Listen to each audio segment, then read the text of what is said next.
and came over. As she did, I glanced around, and that's when I saw my former partner, Herschel O'Hara, in the back row. With him was the kind of woman Herschel usually married and then divorced. Blonde, blue-eyed, and wasp to her tiny, tasteful earrings and her double strand of pearls. Herschel pointed to his watch and raised his brows in a question. I shrugged. Bollinger came close enough for me to smell her Chanel. "Mr. Bruno," Bollinger said, "before you became a detective, you were a lawyer, were you not?" "Relevance," Abramson called out. "Goes to credibility, Your Honor." Neuberger hesitated. The relevance was questionable, and he knew it. But then he nodded. He must have been bored. Bollinger came a bit closer. Her eyes were hazel. "Were you not a lawyer, Mr. Bruno?" she said. "Yes, for 14 years. "But you're no longer a lawyer." "No." "Were you disbarred, Mr. Bruno?" "No, I was not." "You were not disbarred." "Asked and answered," Abramson called out. "Were you disciplined in any way?" Bollinger said. "No." "You were not called before a disciplinary body?" "Yes, but I was not disciplined." Bollinger turned away from the jury to hide her chagrin, then turned back. "Mr. Bruno, what kind of law did you practice?" "Criminal." "Did you ever represent defendants accused in federal criminal cases?" "Yes, many times." "What would you say is your attitude toward enforcement agents of the federal government, the FBI, or the Drug Enforcement Administration, or immigration, or alcohol, tobacco, and firearms?" "Relevance," Abramson said. "Goes to bias, Your Honor."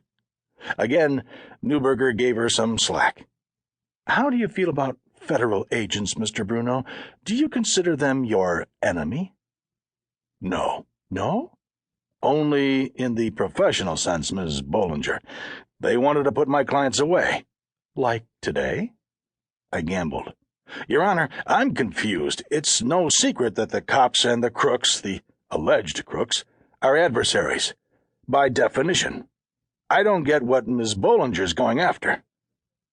Neuberger twisted and stared at me. He reminded me of a vulture eyeing his lunch from the top of a tree. "You're supposed to let Mr. Abramson make the objection, Mr. Bruno." He swiveled to Bollinger. "Counselor, are we heading somewhere, or is this merely your way of tantalizing poor, puzzled Mr. Bruno? I mean, tantalizing solely in the professional sense, naturally." "What I'm going after, Your Honor, is, given Mr. Bruno's history as a lawyer and given his notoriety vis-a—" "Object!" Abramson shouted, but Bollinger rode right over him. "Law enforcement agents, I wanted to know how far he would go to put them in the wrong." "Objection!" Abramson shouted even louder.